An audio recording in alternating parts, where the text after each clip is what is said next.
Bienvenidos todos de nuevo a otra lección de su curso Fundamentos de Finanzas Empresariales. Vamos a divertirnos de una vez en esta lección estudiando otro de los indicadores para medir las bondades económicas de proyectos de inversión. Ya cubrimos en las lecciones anteriores el valor presente neto y la tasa interna de retorno. Entonces vamos a estudiar el periodo de recuperación y lo vamos a dividir en dos. Y son, esta división que les acabo de mencionar, está encasillada en el periodo de recuperación de la forma tradicional y el periodo de recuperación descontado. Ya les voy a decir en dónde radica la diferencia entre estos dos periodos de recuperación. Entonces, vayámonos de lleno a nuestro ejercicio.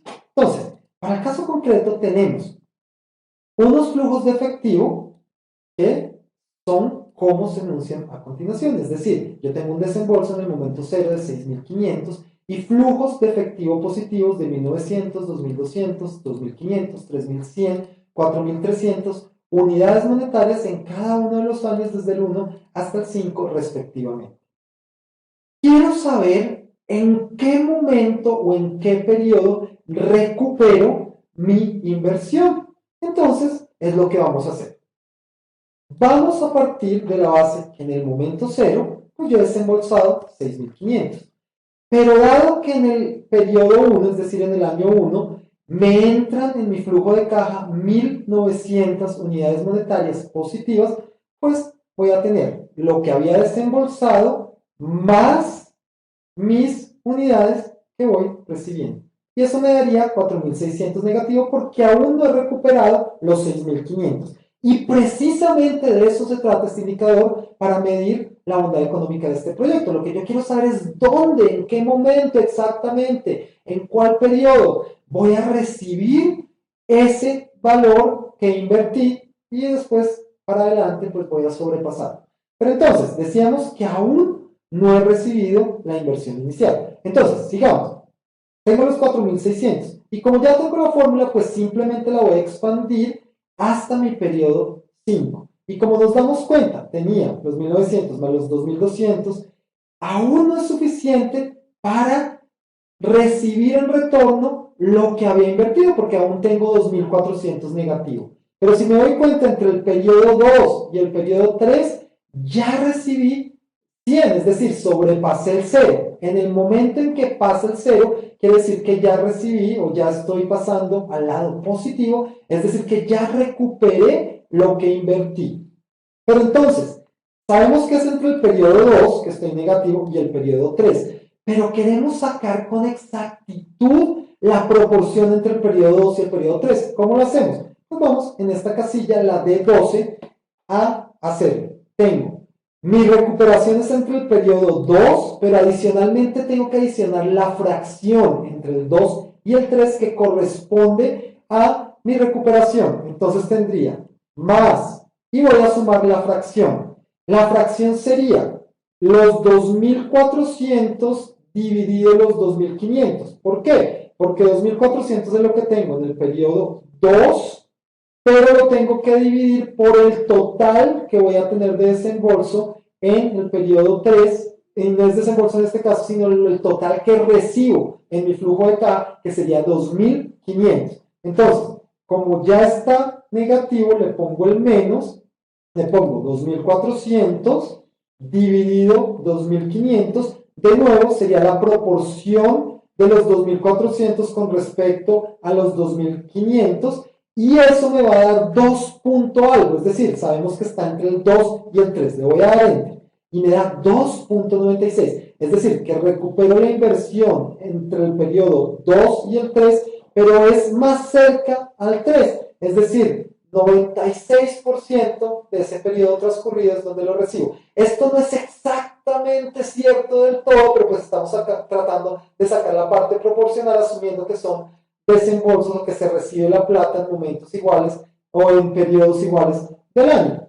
Y es la mejor aproximación para sacar ese 96% que les acabo de decir. Pero entonces nos surge una pregunta y ustedes se dirán, pero en una lección anterior usted nos dijo que el valor del dinero en el tiempo es muy importante y acá no lo estamos teniendo en cuenta porque simplemente estamos teniendo en cuenta el 1900, 2200, 2500, 3100 y 4300 unidades monetarias, pero sin tener en cuenta el valor del dinero en el tiempo. Y exacto, tienen toda la razón, pero lo que vamos a hacer es vamos a incluir la misma definición que acabamos de trabajar, pero incluyendo el valor del dinero en el tiempo.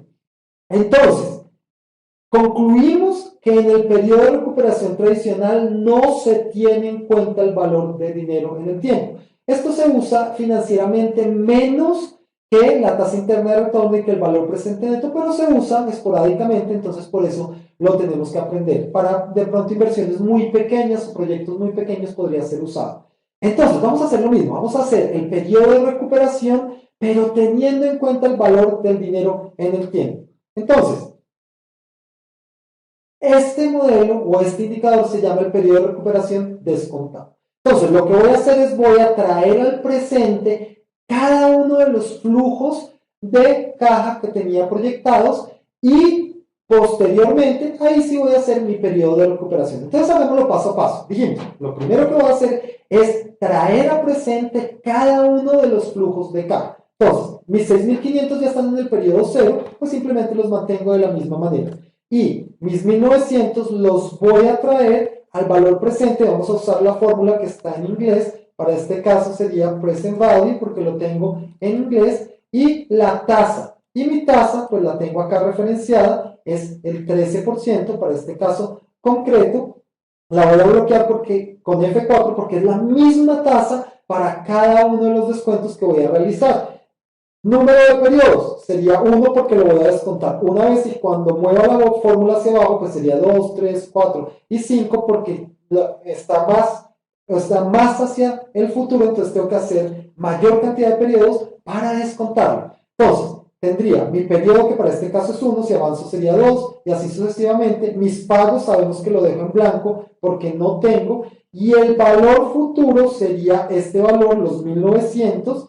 Y adicionalmente recuerden que tengo que incluir mi símbolo negativo para que el valor me quede en positivo. Le doy Enter y tengo que 1681.42 unidades monetarias. Voy a arrastrar mi fórmula hasta el final, es decir, hasta el periodo 5, y voy a tener los flujos de caja descontados, pero llevados a valor presente, que era precisamente lo que estábamos buscando. Y ahora sí puedo hacer lo mismo que aprendimos en el indicador de periodo de recuperación, pero no descontado, sino tradicional. Entonces, los 6500 serían exactamente iguales, es decir, acá yo tengo mi desembolso y no he recibido nada, entonces son 6500 unidades monetarias negativas. Entonces, lo que quiero saber es cuándo voy a recuperar mi inversión. Lo que hago es los 6500 más lo que voy recibiendo. En este caso serían 1681, le doy Enter y arrastro la fórmula hasta el final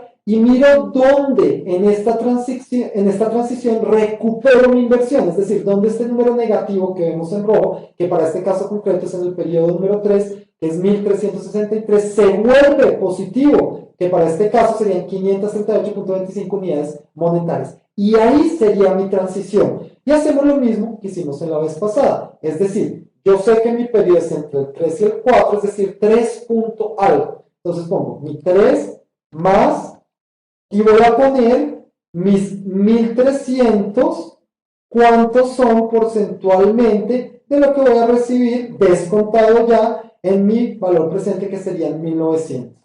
Y me da 3.7169, es decir, entre el periodo 3 y el 4, pero más cercano al 4 porque tenemos el 71.69% entre esos dos periodos que serían el periodo 3 y el periodo 4. Ahora, si comparamos el periodo de recuperación de esta inversión descontando los flujos, es decir, lo que se llama periodo de recuperación descontado, ocurre entre el periodo 3 y el periodo 4. Y en el periodo de recuperación tradicional, entre el 2 y el 3. ¿Y por qué es esa diferencia? Pues claro, ustedes ya tienen la respuesta. Porque en el periodo de recuperación descontado estoy incluyendo los efectos del valor del dinero en el tiempo. Entonces, con esta comparación entre periodo de recuperación descontado y el tradicional. Acabamos nuestra lección. Estamos listos entonces para entender y para estudiar otro indicador que mide las bondades económicas de proyectos de inversión y se llama la relación costo-beneficio, de tal manera que no se lo pueden perder. Nos vamos a divertir mucho en la siguiente lección. Así que todos, muchas gracias y nos vemos en nuestra siguiente lección.